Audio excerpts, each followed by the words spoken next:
régional en faveur des tourbières des Hauts-de-France qui a débuté donc en 2022, qui a pour objectif de continuer jusqu'en 2030 et qui a un plan régional financé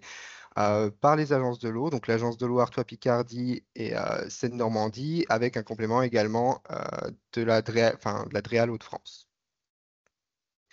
Avant de rentrer directement donc, dans le détail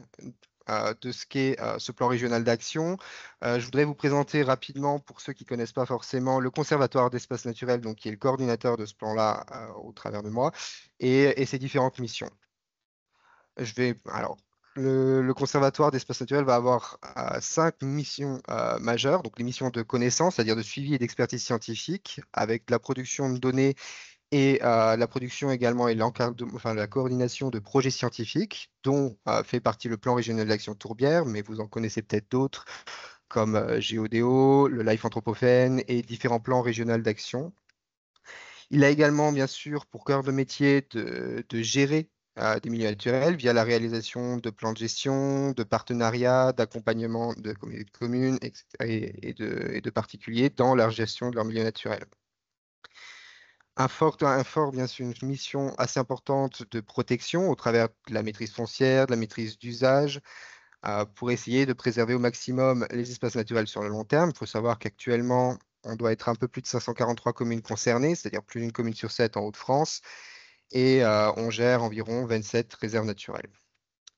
Au-delà de ça, on a également des missions de valorisation au travers de projets de sensibilisation, d'animation, de chantiers nature. Et je pense que notre président est assez fier de dire qu'on a dépassé les 2000 adhérents assez récemment, donc en tant qu'association. Et un volet d'accompagnement donc des politiques publiques. Ce qui nous intéresse donc aujourd'hui, c'est le plan régional d'action en faveur des tourbières des Hauts-de-France. Et je vais organiser la présentation de cette manière-là, avec un petit rappel sur qu'est-ce qu'est une tourbière, pourquoi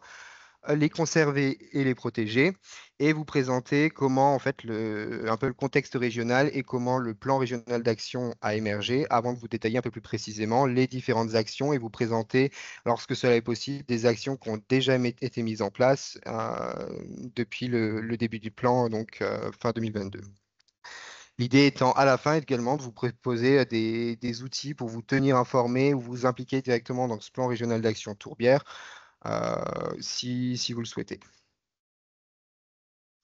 Alors, une tourbière, qu'est-ce que c'est? Alors, je ne vais pas rentrer dans des détails très scientifiques, mais pour que vous puissiez comprendre un peu les problématiques auxquelles on va faire face au sein du plan régional d'action, il est nécessaire un peu de rappeler les points principaux d'une tourbière. Alors, une tourbière, qu'est-ce que c'est? C'est premièrement déjà une zone humide, mais qui va être caractérisée par un engorgement quasi permanent, c'est-à-dire qui va permettre l'apparition de conditions anoxiques tout au long de l'année avec des périodes d'exondation assez courtes, voire inexistantes, ce qui va un peu la différencier de ce qu'on appelle des marais, qui sont également des zones humides, qui vont présenter également des périodes d'engorgement, mais avec une fluctuation beaucoup plus forte tout au cours de l'année. Cet engorgement permanent ou quasi permanent va permettre ce qu'on appelle la formation d'un histosol, qui est justement assez typique des tourbières et de ces conditions anoxiques permanentes.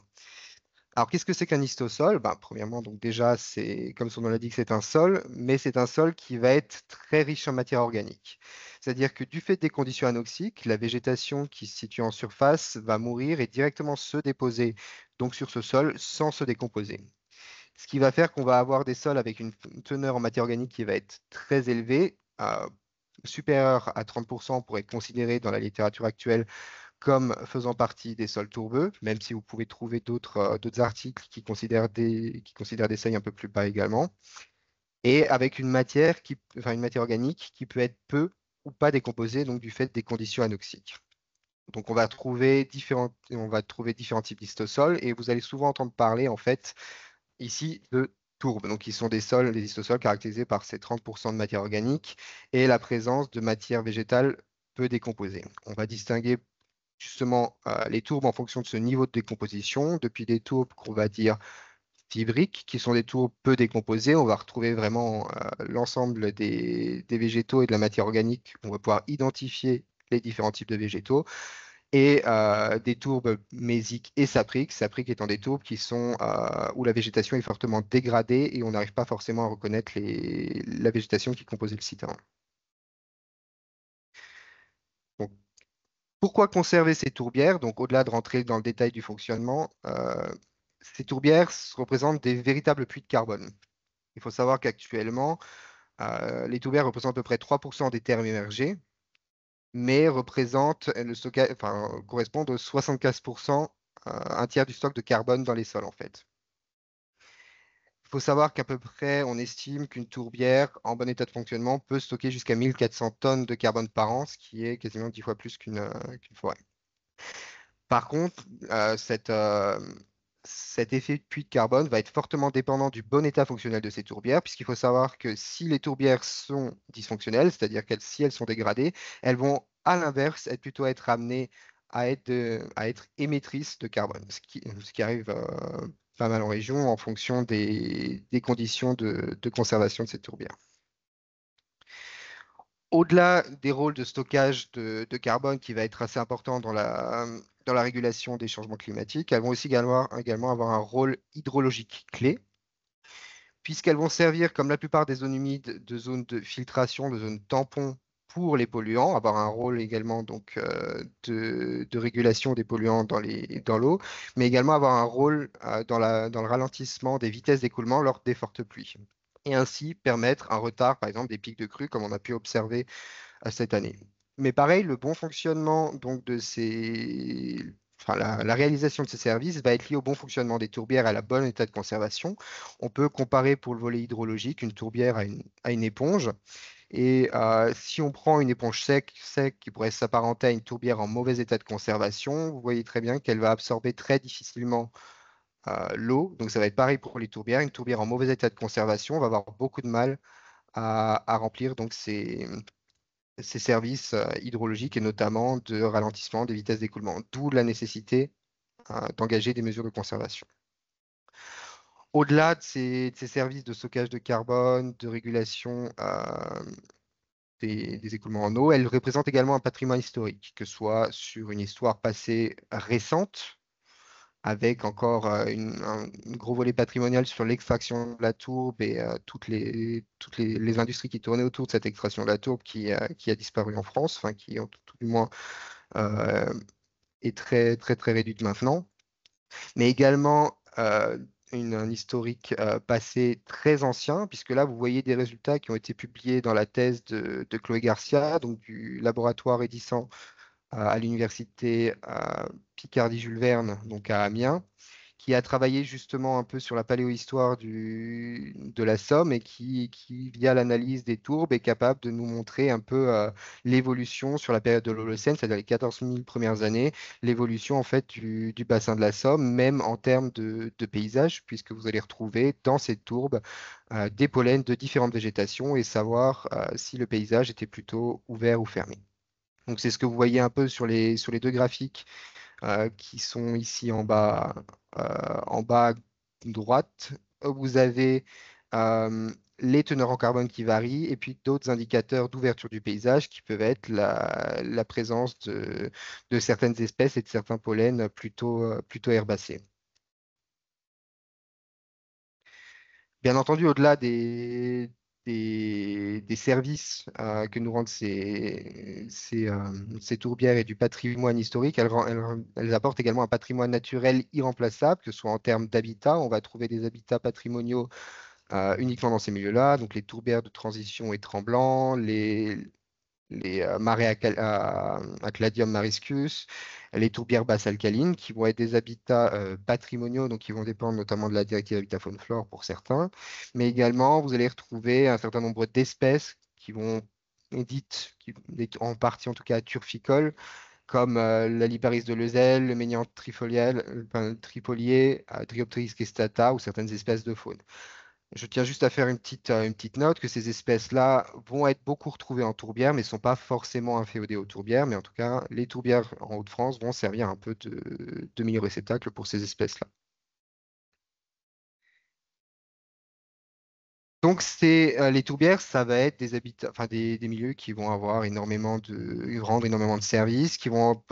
apporter un patrimoine naturel, un patrimoine historique assez important, mais qui vont être soumis à de nombreuses pressions,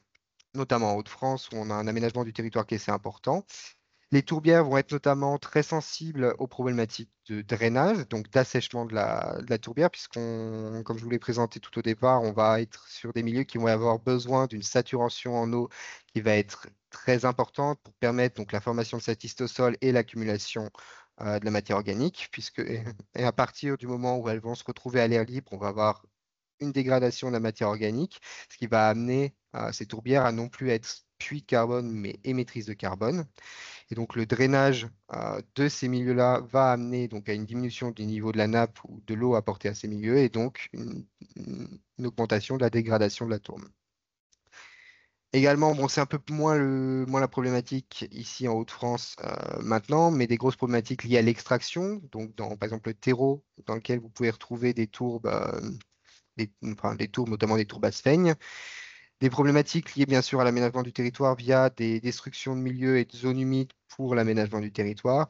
Et ça va être des zones qui vont être fortement sensibles donc, au changement climatique, notamment au changement de température et au changement donc, d'alimentation hydrique. Il faut savoir qu'à l'heure actuelle, en France, puisque ça c'est des données que vous allez pouvoir retrouver sur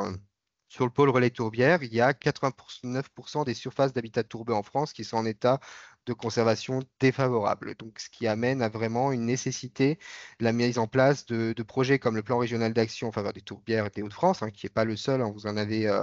dans d'autres régions de France, je pense notamment en Normandie, Franche-Comté ou Pays de la Loire et pour essayer de rétablir un peu de conserver ces tourbières et de rétablir et de restaurer les tourbières lorsque c'est faisable. Euh, on estime que chaque année, dans le monde, on est à une perte d'à peu près l'équivalent de 66 terrains de foot perdus par heure, pardon, pas par année, à l'échelle mondiale. Ce qui, quand vous voyez les stockages de carbone que représentent ces tourbes, vous témoigne un peu des problématiques et des liens potentiels avec le changement climatique qui peuvent se faire. Et donc, c'est un peu dans ce contexte-là qu'a émergé le plan régional d'action. Alors, pour vous contextualiser un peu la région et vous amener à savoir pourquoi on a développé un plan d'action en Hauts-de-France, vous avez sur la droite une carte de la localisation des tourbières à l'échelle européenne. Donc, tous les points noirs que vous voyez, c'est la localisation des tourbières en Europe. C'est l'atlas, c'est issu de l'atlas des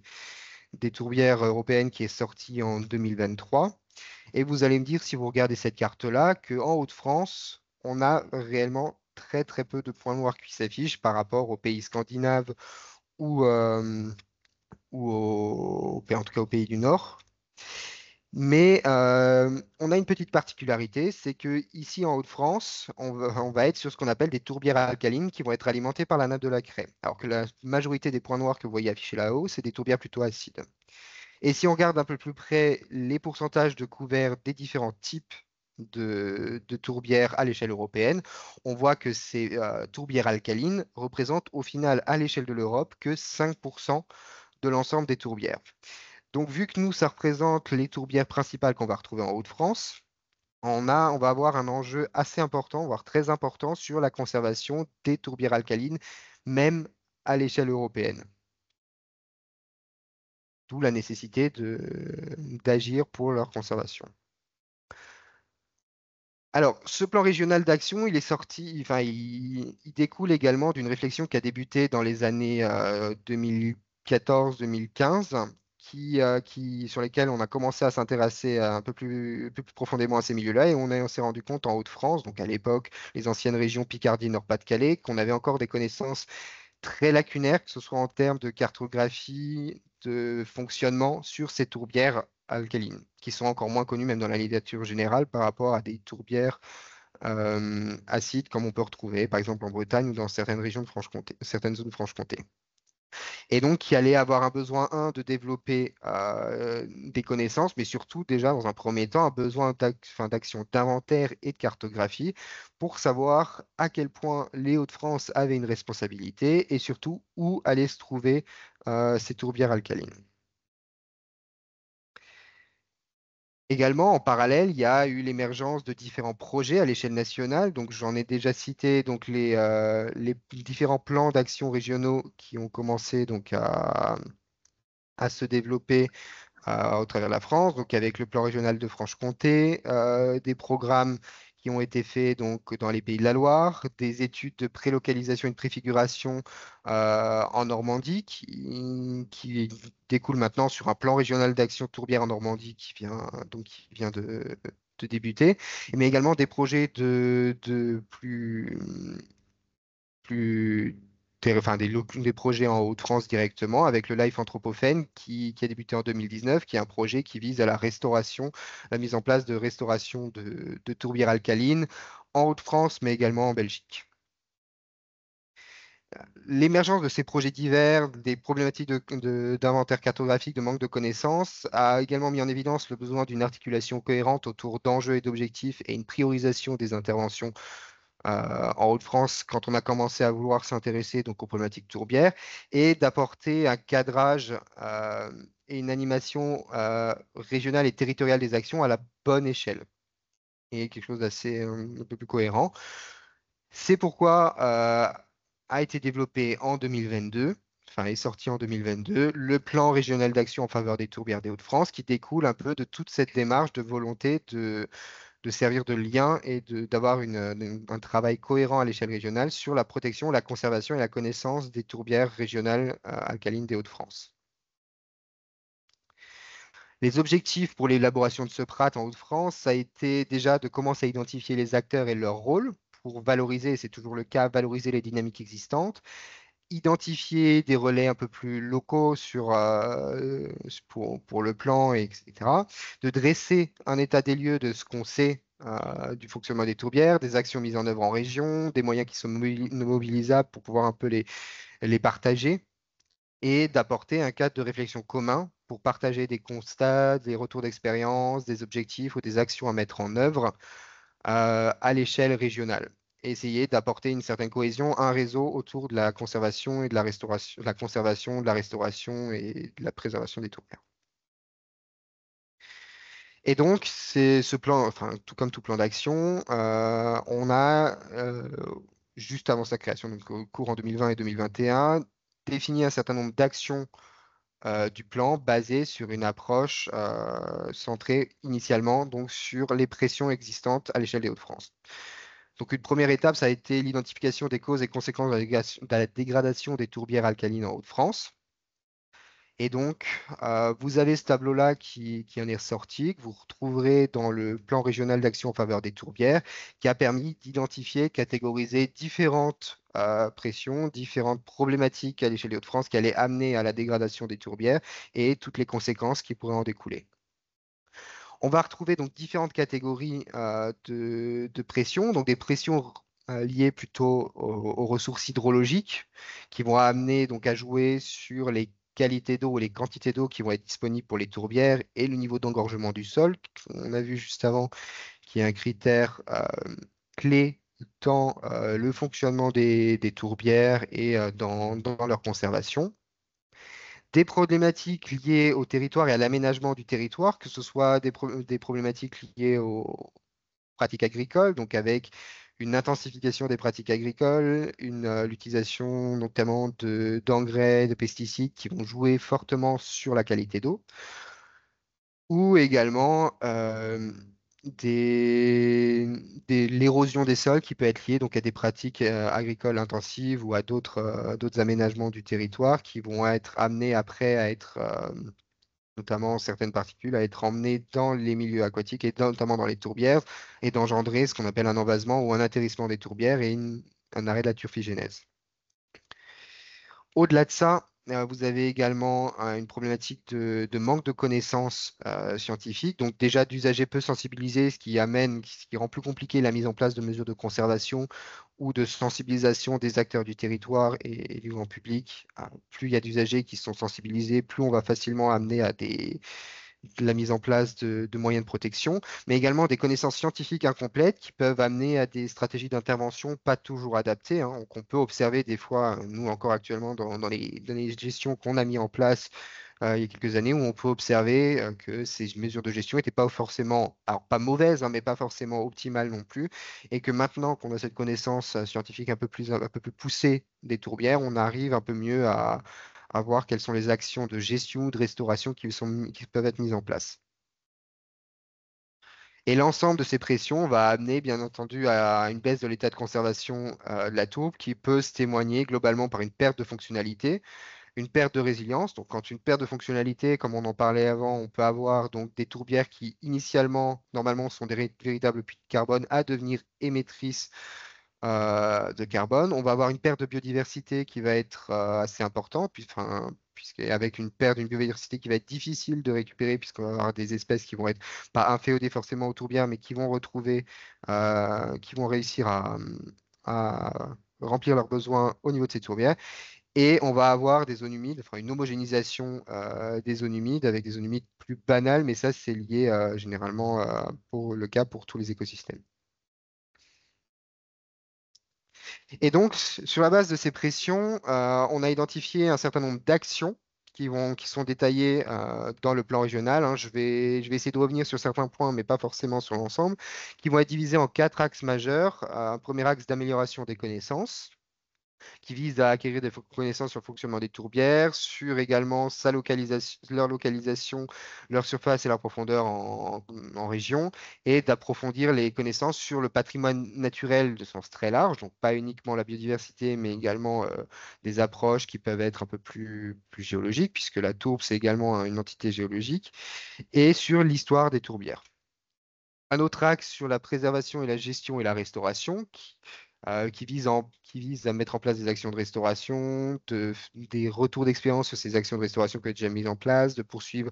et de renforcer la gestion courante, de renforcer également des approches plus réglementaires et de maîtrise foncière ou d'usage, et de s'assurer de ce qu'on verra après un peu, de ce qu'on appelle la zone de dépendance fonctionnelle. Et après tout un travail, comme la majorité des plans d'action, de valorisation, de sensibilisation sur notamment pour les tourbières sur le volet ressources en eau et usage des ressources en eau. Et une animation du plan qui vise à former un maximum d'acteurs et de sensibiliser un maximum d'acteurs à ces problématiques-là. Si on rentre un peu plus dans le détail, donc dans les premières actions, notamment les actions d'amélioration des connaissances, vous avez un premier volet d'acquisition de connaissances sur le fonctionnement des tourbières qui va se baser bien sûr sur de la veille scientifique, sur du suivi de nos actions de gestion qui ont été mises en place et les connaissances qu'on a acquis au fil du temps au Conservatoire d'espaces naturels des Hauts-de-France, mais également sur des retours d'expérience d'études un peu plus poussées et notamment d'études pédologiques ou éco-hydrologiques, pardon, qui ont été mises en place actuellement sur 12 tourbières en 2024. Enfin, pas, les 12 projets n'ont pas été faits en 2024, mais il y a 12 tourbières qui sont concernées par des études éco-hydrologiques plus ou moins poussées en Hauts-de-France, donc notamment des études éco-hydrologiques qui s'intègrent dans le projet Life Anthropocène, dont je vous ai déjà parlé, qui est un projet qui vise donc, notamment la restauration des tourbières alcalines, qui a fait avec l'Université d'Anvers un certain nombre d'études éco-hydrologiques, donc qui sont des études assez poussées sur l'analyse hydrologique, pédologique, l'analyse des macro-restes, des usages, des potentialités de restauration de ces sites-là, mais également d'autres études qui ont été faites notamment par Arnaud Duranel sur les tourbières de Marchienne ou d'Evreux dans le Nord ou encore de Daniel Gilbert. Enfin, voilà. Vous avez également des études qui ont été faites par d'autres personnes sur les marais de Guines, sur les marais du Romelard ou de l'Audomarois. Et l'objectif un peu de ce volet-là d'action-là, c'est de rassembler un peu toutes ces informations-là, essayer de donner des documents ou des actions ou des résultats à d'autres acteurs qui seraient intéressés par la mise en place de ce type de projet ou le suivi de leur tourbière. Il y a également un approfondissement des connaissances sur le patrimoine naturel qui est intégré au sein des actions du plan régional en faveur des tourbières, notamment la poursuite et l'optimisation des typologies fonctionnelles des habitats de tourbières alcalines en Hauts-de-France, c'est-à-dire qu'il y a une typologie qui est existante actuellement dans le plan régional que vous pourrez retrouver, hein, vous aurez un lien vers le plan détaillé après, et qui est en cours d'optimisation avec une approche un peu plus fonctionnelle, notamment en lien avec les connaissances qui pourront être obtenues via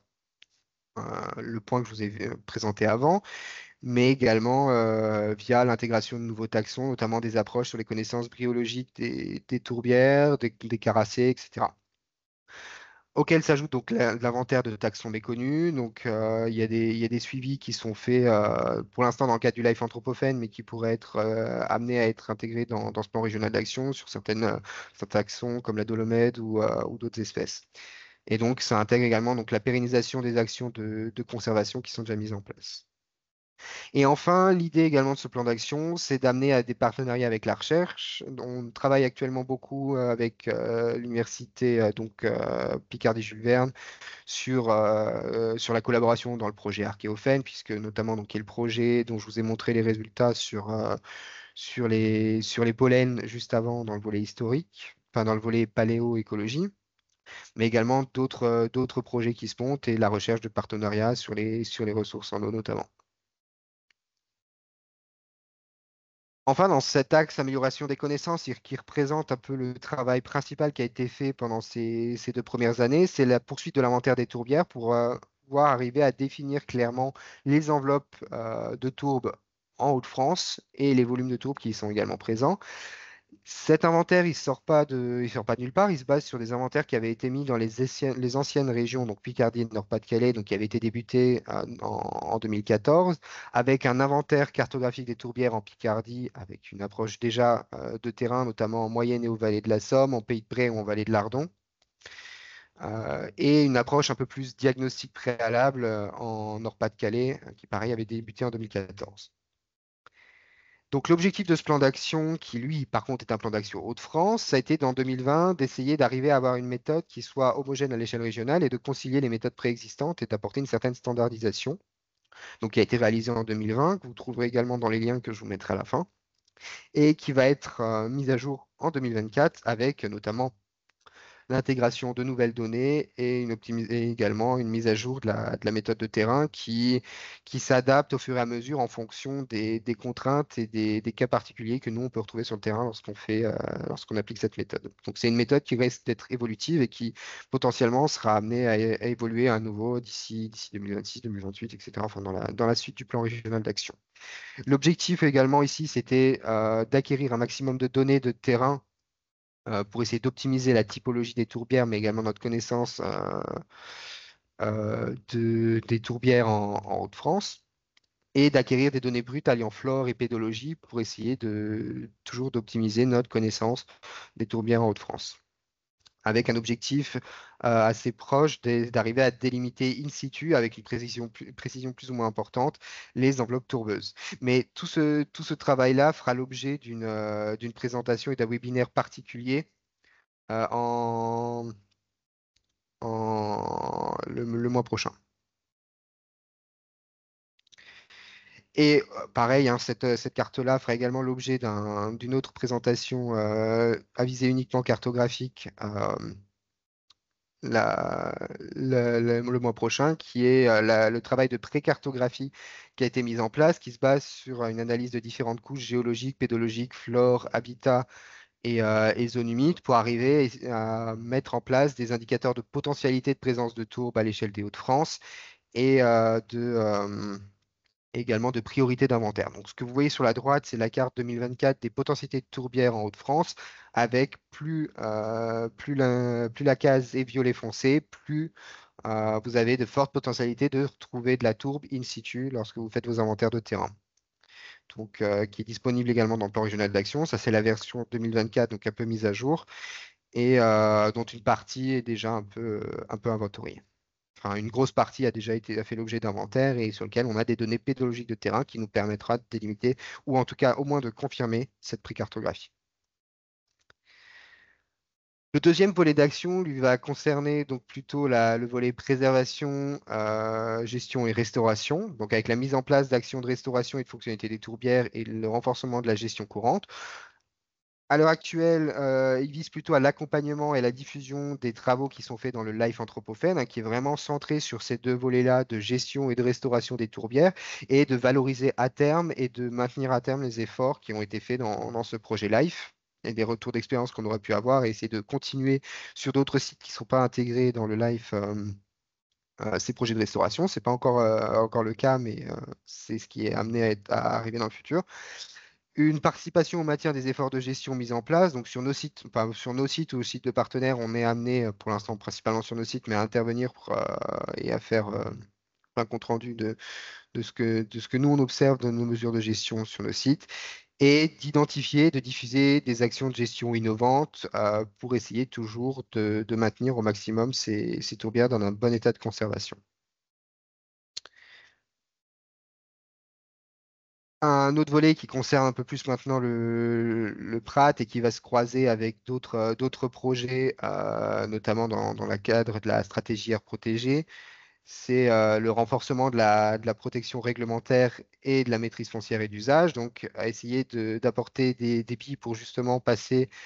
vers une protection réglementaire forte et vers une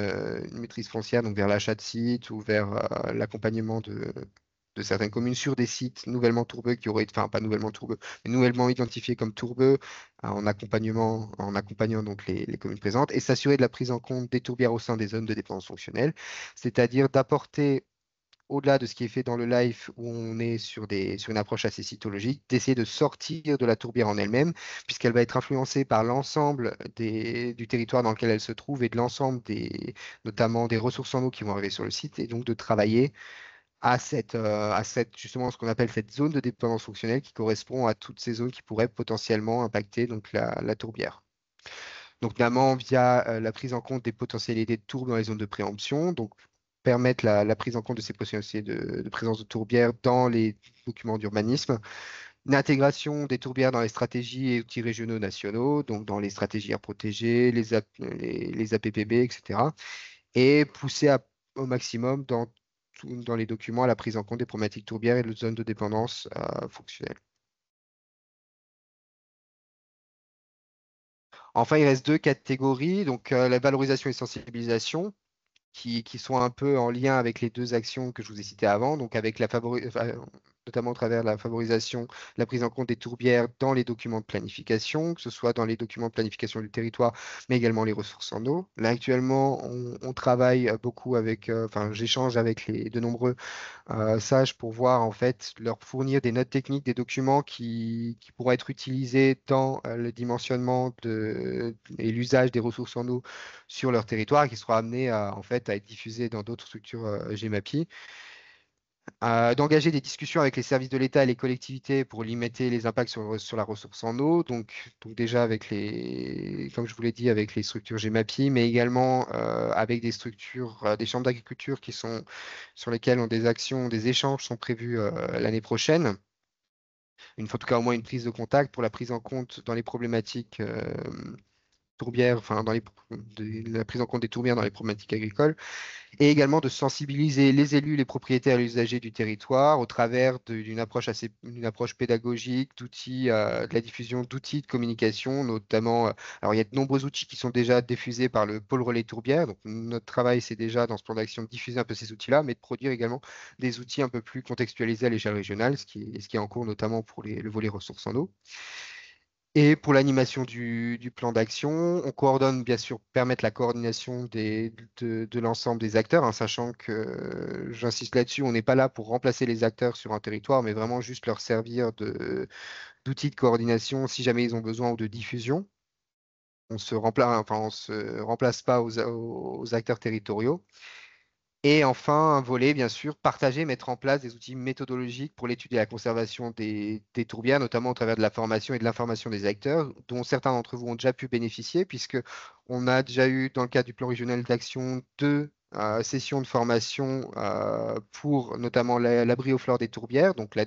deuxième qui a eu ce mois-ci, et deux sessions de formation sur l'étude pédologique des tourbières qui ont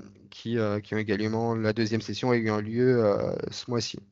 Après, pareil, dans le rôle de l'information des acteurs, il ne faut pas hésiter à remonter vers nous si vous avez des questions pour qu'on puisse également vous accompagner. On a un rôle de formation et d'accompagnement si c'est possible sur le terrain si vous estimez que sur votre territoire, il y a des problématiques et des potentialités de présence de tourbes et vous souhaiteriez être accompagné au moins au départ dans ces inventaires et ce travail d'inventaire des tourbières.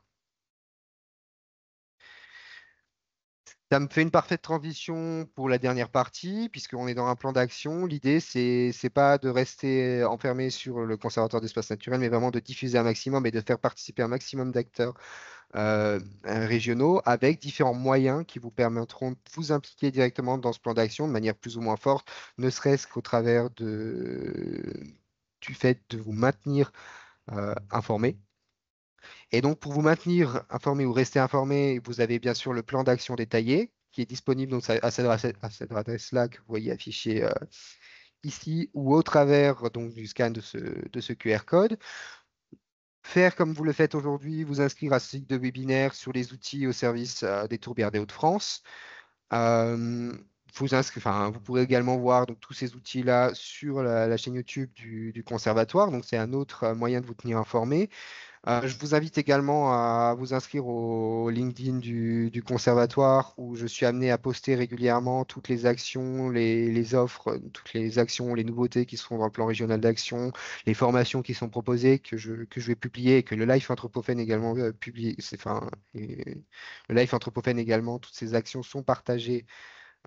sur le LinkedIn du CEN. Vous avez également les pages donc, du Life Anthropophen et vous avez une mailing list. Pour certains d'entre vous, vous êtes déjà inscrits dessus, qui pareil est disponible là, où je vais essayer de partager un peu plus régulièrement toutes les avancées qui sont faites sur le Prat, les découvertes de nouvelles enveloppes tourbeuses, etc., les actions qui sont mises en place, éventuellement à terme, mais c'est pas pour l'instant dans les tiroirs, une newsletter, en tout cas un moyen de vous tenir au courant des actions qui sont faites sur ce plan régional. Enfin, vous avez des manières un peu plus larges, hein, vous tenir au courant, vous informer sur ce qu'est une tourbière, ou vous avoir des outils un peu de sensibilisation, de communication, de vulgarisation sur le fonctionnement des tourbières de manière un peu plus générale sur le site du pôle relais tourbière, sur le site du Life Anthropophen pour des tourbières un peu plus locales. Enfin, vraiment en Hauts-de-France. Et puis, pour la moindre question, il ne faut pas hésiter à essayer de me joindre directement. Donc, on a déjà pu échanger par mail pour l'inscription à ces échanges-là, mais vous verrez, vous voyez que vous avez mon adresse ici également. Donc, je vous laisse un peu de temps éventuellement pour la noter pour ceux qui le souhaiteraient, ou je pourrais vous orienter vers, soit répondre directement à votre question, soit vous orienter vers des personnes qui seraient plus concernées. Enfin, vous pouvez participer directement à l'inventaire en région, ce qui nous aide beaucoup, soit en réalisant directement des inventaires de terrain, soit au travers des formations dispensées par le PRAT, pour ceux qui ont déjà été formés et puis même pour ceux qui seront amenés à être formés, soit pour de l'accompagnement directement. N'hésitez pas à me contacter pour cet accompagnement, pour qu'on puisse vous intégrer dans les inventaires de terrain, parce que je ne sais pas si vous vous souvenez de la carte de potentialité, mais il y a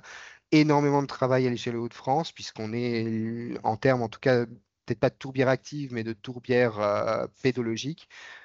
Vous le verrez encore dans le webinaire de la semaine prochaine, enfin, une région où on a énormément de responsabilités nationales, voire européennes. Et enfin, sinon également, nous faire remonter des données existantes et des informations existantes sur des projets que vous menez ou dont vous avez connaissance sur les tourbières en Hauts-de-France ou hors des Hauts-de-France, afin qu'on puisse les intégrer dans nos bases de données et vous fournir après des cartes. Et il ne faut pas hésiter à nous contacter également si vous voulez avoir des informations sur votre territoire, plus particulièrement des présences potentielles de tours. Bon, on pourrait regarder pour essayer de vous fournir les données que nous on a et les potentialités de tours ou pour savoir si vous êtes concerné ou non par les problèmes de tours en Haute-France. Et enfin, via la diffusion et la sensibilisation des personnes autour de vous, vous pouvez également participer auprès, déjà diffuser auprès de votre structure le résultat de ce webinaire ou le plan régional d'action, ou ne serait-ce que l'existence de ce programme-là, de vos partenaires institutionnels ou non institutionnels, donc les bureaux d'études. Moi, je pense notamment également aux acteurs de PCAET, donc plan climat, les tenir au courant de l'existence de ce plan régional d'action et avec une liste d'actions qui peuvent être mises en place, hein. On va commencer à développer un peu des outils à destination de ces acteurs-là et un accompagnement, enfin voilà, via des accompagnements. Et donc après, là, vous nous informer. Donc c'est vrai que j'insiste un peu là-dessus, mais c'est parce qu'il existe déjà pas mal de données en région et qu'on souhaiterait qu'elles puissent remonter, que le plan régional puisse servir un peu de centre de réunion de toutes les informations qu'on puisse après diffuser à d'autres acteurs. Et puis n'hésitez pas également à nous faire remonter vos besoins et voir comment nous, on pourrait essayer enfin, comment le plan régional, hein, parce que je dis nous, mais c'est le plan régional d'action tourbière, pourrait essayer de répondre ou d'intégrer vos besoins de connaissances ou d'inventaire éventuels. Alors, je vous remercie